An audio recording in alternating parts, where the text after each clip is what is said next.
Bonjour, bonsoir à tous. Cette vidéo concerne particulièrement les candidats au baccalauréat ACD. Elle vous permettra de mieux vous préparer en ce qui concerne l'informatique au baccalauréat. Derrière cette vidéo, au micro et à la réalisation, je suis Georges Tuente d'Info, PLEC en informatique. Dans cette vidéo, notre étude sera centrée sur les requêtes SQL. Néanmoins, cette étude se fera en deux parties. Dans cette vidéo, nous allons nous attarder sur la première partie et la seconde partie sera dans nos prochaines vidéos. La méthodologie utilisée ici est un exercice de synthèse, un exercice que j'appellerai type examen, qui vous sera proposé et par la suite, nous allons trouver des solutions sous un prisme méthodique et de manière détaillée. Sans plus attendre, je vais vous donner l'énoncé de notre exercice. Soit la table enseignant suivante de la base de données établissement, présentée selon le modèle relationnel. Alors nous avons cette table. Alors avant d'évoquer le plat de résistance qui est la requête SQL, nous allons d'abord nous attarder sur les concepts de base. Alors le premier concept de base, c'est combien, en fait la question qui nous est posée là, c'est combien de champs comporte cette table. Alors donc, comme je disais tantôt, le premier concept de base est lié au champ. C'est d'abord quoi un champ? En fait, en français facile, d'après notre table, le champ n'est autre que le nom de chaque colonne de cette table. Bref, c'est une propriété d'un objet ou une propriété ou bien une caractéristique d'une entité. Alors s'il faut évaluer, il faut compter le nombre de champs, il faut se référer à la première ligne de notre table. Alors nous allons compter ensemble. Alors, nous allons compter dans le nombre de champs de table. Nous allons matricule, nom, prénom, discipline, ancienneté, date de naissance. Donc comme solution, nous avons au total 6 champs. Bien. La deuxième notion de base, deuxième concept, c'est la notion d'enregistrement. Alors, combien d'enregistrements comporte cette table? Comme tout à l'heure, il est important de savoir ce que c'est qu'un enregistrement. Un enregistrement, en fait, peut être défini comme un ensemble d'informations concernant un même sujet. Bref, par rapport à notre table, nous pouvons dire qu'un enregistrement n'est autre qu'une ligne de la table, excepté la première ligne, donc excepté la ligne comportant les champs. Parce que généralement, les gens prêtent confusion quand on dit ligne d'une table, prêtent confusion et comptent même la ligne comportant des champs. Alors, généralement, dans un enregistrement est encore appelé, sur d'autres cieux, un tuple. Donc, si on dit tuple, il ne faut pas être perdu. Alors, s'il fallait compter, donc, nous allons avoir premier enregistrement, deuxième enregistrement, troisième enregistrement. Et comme solution, on va donc dire, en conclusion, nous avons trois enregistrements encore appelés tuples. Alors, la quatrième notion, quel champ peut être considéré comme clé primaire? Alors, il faut d'abord savoir c'est quoi une clé primaire.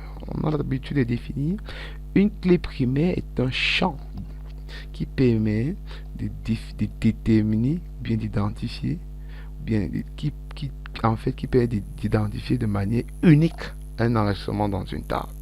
Alors vous voyez, ça veut dire simplement que un champ, une clé primaire est également un champ comme les autres, mais seulement qu'il est particulier, parce qu'il ne possède que des valeurs uniques. Alors, si je prends par exemple le cas du nom et du prénom, est-ce que le nom, le champ nom peut être considéré comme une clé primaire? Je vais tout de suite dire non. Pourquoi? Parce qu'on peut retrouver plusieurs enseignants avec un même nom. Exemple, tant que, qui est dans notre table, on peut retrouver un autre enseignant qui s'appellera tant que. Il y a beaucoup de Kinfac, beaucoup de Tchafak, beaucoup, ainsi de suite. Idem pour les prénoms. Idem pour la discipline. Nous avons par exemple dans ce cas plus deux enseignants qui portent la mention info, donc deux enseignants d'informatique. Idem pour l'ancienneté, idem pour la date de naissance. Donc je n'en parlerai même plus ici. Alors, la clé primaire ici, nous voyons tous que la clé primaire ici ne peut être autre que le matricule, parce que le matricule a une valeur unique pour chaque enseignant. Sur d'autres cieux, sur d'autres exercices, en fait, en dehors du matricule, on peut par exemple parler le numéro de CNI, le numéro de table d'un candidat lors des examens officiels, ainsi de suite. Donc, en solution, donc, on dit c'est le matricule. Quatrième question. Quel est le langage qui permet à un utilisateur d'interagir avec cette base de données?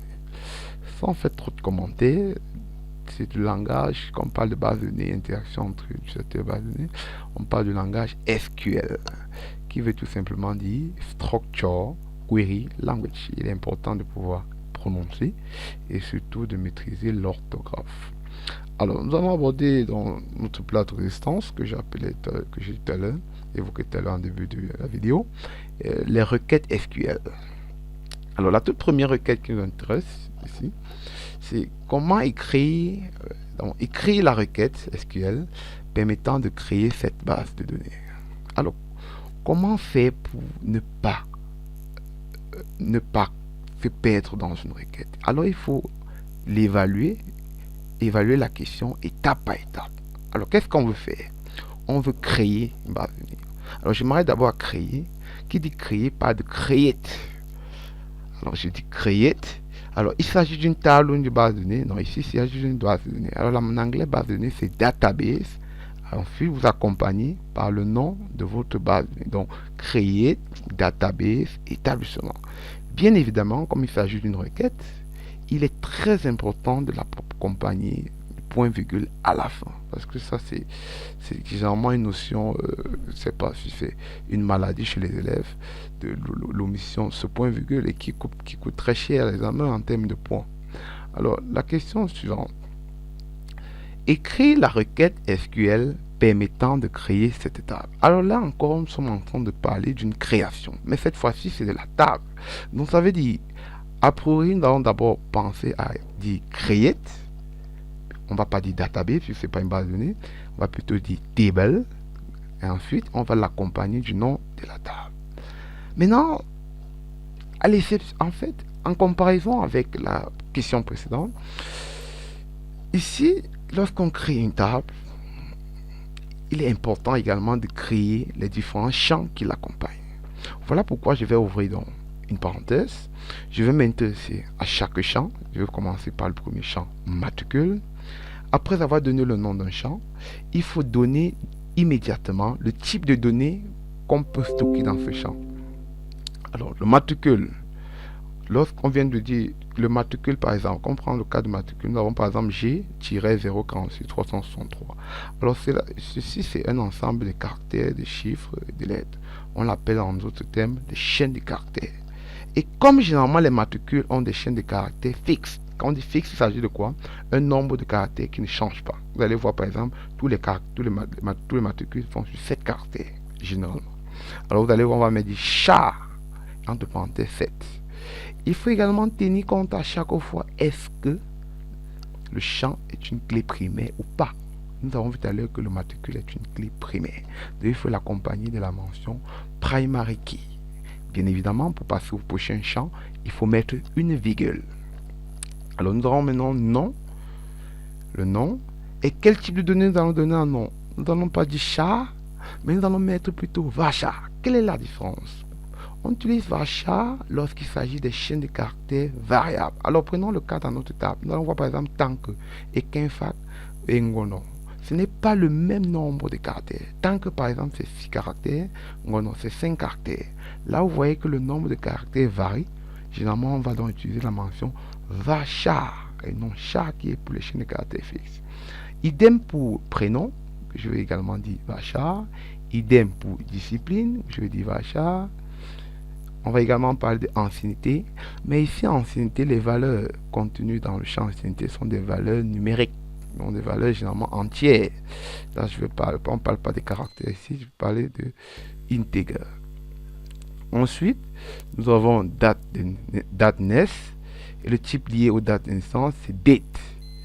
Alors, nota bene, lorsque vous donnez le nom d'un champ, comme nous sommes en train de faire, il est important, il est strictement recommandé, conseillé, de prendre exactement le nom du champ tel que vous avez vu dans la table, de peur de donner un autre nom qui n'a rien à voir avec cela.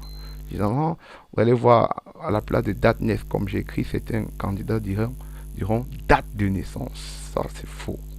Bien, à la fin, il faut donc fermer la parenthèse et ne pas oublier donc notre point-virgule. La septième question, écris la requête SQL permettant d'afficher tous les enseignants de cette étape. Alors, très intéressant. Alors ici, on parle d'afficher. Une requête qui permet d'afficher. Je mets une pause. Alors, afficher renvoie à quoi? Afficher tout de suite renvoie à select. Donc, j'écris d'abord select. Maintenant, je veux afficher quoi? Parce qu'on peut vouloir afficher une partie de la table. Lorsqu'on parle d'une partie de la table, on parle donc des champs, quelques champs de la table. Ça peut être, on va afficher uniquement le nom, le prénom, la discipline, ou l'ancienneté, le matricule.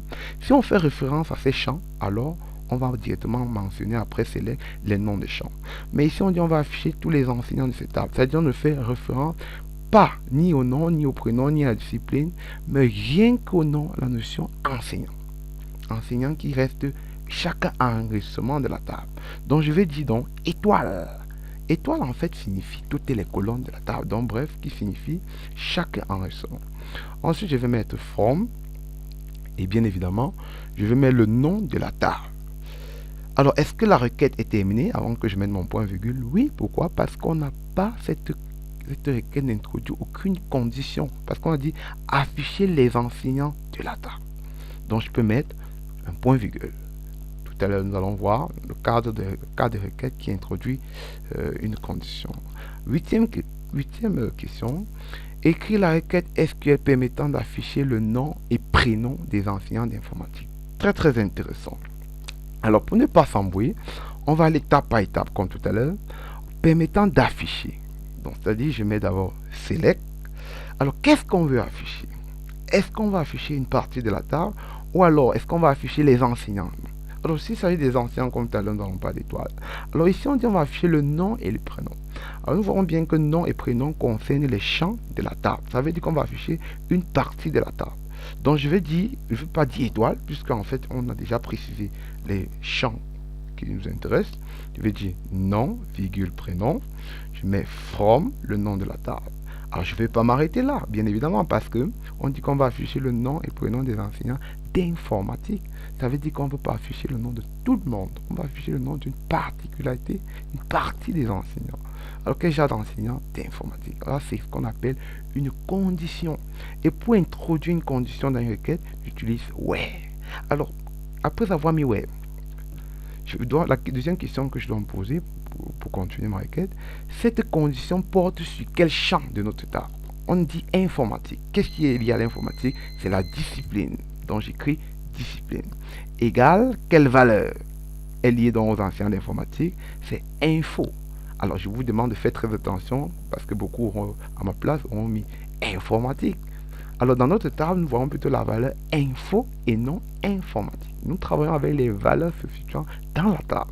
Bien évidemment qu'il faut mettre un point virgule. Neuvième question. Une question toujours très intéressante comme toutes d'autres questions, puisque ce sont des questions fondées sur la typologie des questions posées au baccalauréat depuis des années. Alors ici, c'est une question, mais dans le sens inverse. Parce qu'ici, nous avons la requête et il est question de trouver un résultat. Alors, pour répondre à cette question, la première chose d'abord, c'est d'interpréter la requête, par la suite l'appliquer à la table et enfin obtenir un résultat. Alors, on dit donner le résultat de la requête suivante. Alors, on va dire select nom discipline. Alors, à quoi on voit select? Select, c'est pour afficher. Qu'est-ce qu'on veut afficher? On va afficher nom et la discipline. Si on avait mis select étoile, on devrait dire on va afficher toutes les colonnes de la table, dans tous les champs. Mais ici, on va afficher particulièrement le nom et la discipline. Donc, notre requête est basée, est centrée uniquement sur le nom, la colonne nom et la colonne discipline, parce que notre solution viendra de ces deux colonnes. Alors, y a-t-il des conditions? Oui, parce qu'on a vu ouais. On dit l'ancienneté doit être supérieure à 6 ans et vous dit et, en fait, discipline est égale info. Donc, on va afficher le nom et la discipline des enseignants dont l'ancienneté est supérieure à 6 et en même temps, la discipline est égale info. Alors, qu'est-ce que ça donne? On voit donc 7 ans et info. Ça veut donc dire que quel résultat nous allons obtenir? Nom et info. Alors, comment formuler notre résultat, notre solution? Alors, nous l'avons juste en bas. Nous avons la dernière question, la toute dernière question. et la question la plus évidente, en fait, d'après moi, en fait, mais qui n'est pas aussi évidente pour les candidats. Nous saurons pourquoi tout à l'heure, puisqu'on dit écrire la requête SQL permettant de supprimer cette étape. Généralement, lorsqu'on parle de supprimer une table, beaucoup de candidats prêtent à confusion entre supprimer les données et supprimer la table. Pourtant, c'est simple. Lorsqu'il s'agit d'une table, on utilise la notion drop. Et quand ce sont les données de la table, on utilise la notion delete. Donc, si on avait dit supprimer les enseignants de cette table, j'aurais dû delete. Alors, puisqu'il s'agit donc de la table, je vais donc commencer par dire drop. Et comme, bien sûr, je vais devoir préciser table et le nom de la table. Sans oublier, bien sûr, notre point bégueule. Alors, nous sommes arrivés au thème de notre vidéo. Mais avant de prendre congé de vous, permettez, je vais vous prescrire, je vais vous conseiller en tant qu'expert dans ce domaine informatique des médicaments en fait pédagogiques, ça s'appelle ça vraiment, excusez-moi le terme, pédagogique, pour ceux qui ont besoin de renforcer leur niveau, qui ont besoin d'améliorer leur performance en informatique, en ce qui concerne particulièrement la préparation aux examens officiels, que ce soit BPC, probatoire, bac, ou alors même dans des classes intermédiaires. Alors je vais vous conseiller donc de pouvoir vous en procurer de la collection Le Leader en informatique, qui est une collection présente dans les classes de 6e en terminale enseignement général, première année en terminale enseignement technique, première TI, terminale TI. Cette collection a aujourd'hui 7 ans d'âge et est utilisée par plus de 50 000 personnes déjà sur le territoire national, parmi lesquels il y a les enseignants et les élèves. Et cette collection vraiment est très riche par son contenu. Et on peut retrouver cette collection dans les grandes villes. On a Yaoundé, Douala, Bafoussam, Tchang, Gaoundéré. Et vous pouvez également la voir en m'écrivant sur mon numéro WhatsApp que je vais vous donner tout à l'heure. Également, avant de boucler avec notre vidéo, pour tous ceux qui ont besoin des autres vidéos, puisqu'il y en a tellement de vidéos, concernant les autres cours, concernant toutes les autres classes, que ce soit de la 6e en terminale, pour mieux vous préparer pour le baccalauréat ou alors pour mieux vous former en informatique, parce que c'est pas seulement pour la préparation des examens, c'est également pour apprendre, pour s'initier dans ce domaine d'informatique. Je vous demande également de m'écrire à mon numéro WhatsApp que voici, 619 63 76 22. Vous pouvez également vous connecter à ma page Facebook, Le Leader en info. Sur cette page, vous allez avoir toutes mes vidéos, vous allez avoir tout ce qui est nécessaire et important pour votre formation. Si vous avez aimé, je vous conseille de cliquer sur j'aime et partager. Surtout, n'oubliez pas de vous abonner sur la page. Je vous remercie. À vous revoir dans nos prochaines vidéos.